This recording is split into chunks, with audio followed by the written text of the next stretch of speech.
The world is becoming busier and busier, and people are on tight schedules.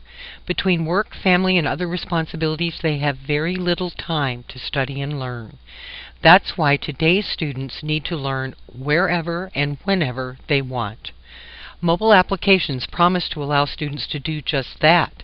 In 2010, users downloaded an estimated 10.9 billion apps. That number is expected to grow to 76.9 billion in 2014. There is an increasing number of apps for educational and research uses, and this will enable learners to study anywhere, anytime, as long as they have a mobile device.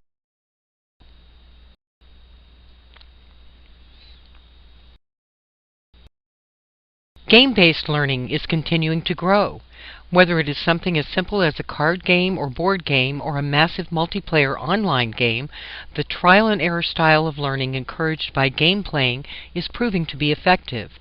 Game-based learning is one of many types of informal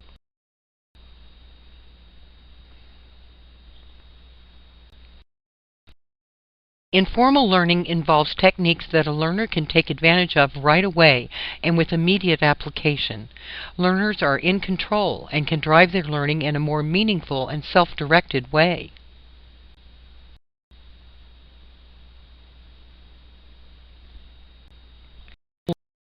Learning and its application to structured educational programs is the next step in a move away from traditional instructor-centered education to a new type of student-centered learning.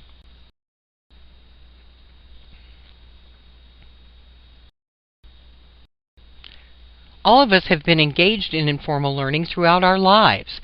Even before we were able to take advantage of the conveniences of the digital age, we've been learning by observing, talking to people, exploring, and trying things over and over again until we find what works.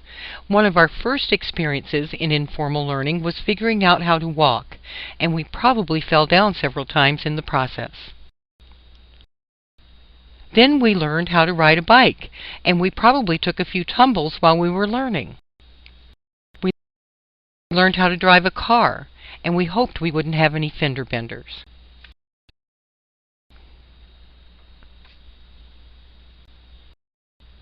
When you are learning informally using digital tools, you can experience and try new things without taking any physical risk.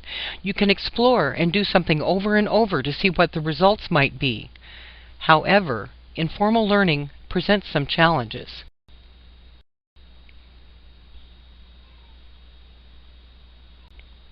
In a world of free-flowing ideas, words, and graphics, how will we control plagiarism and keep people from copying the works and words of others?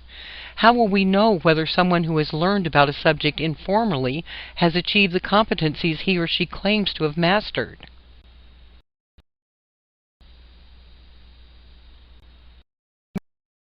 In a world where everyone is an author or an artist, posting work on the internet for everyone to read and see, how will we determine what is valid? How will we know whether information we are finding on the internet is true or false?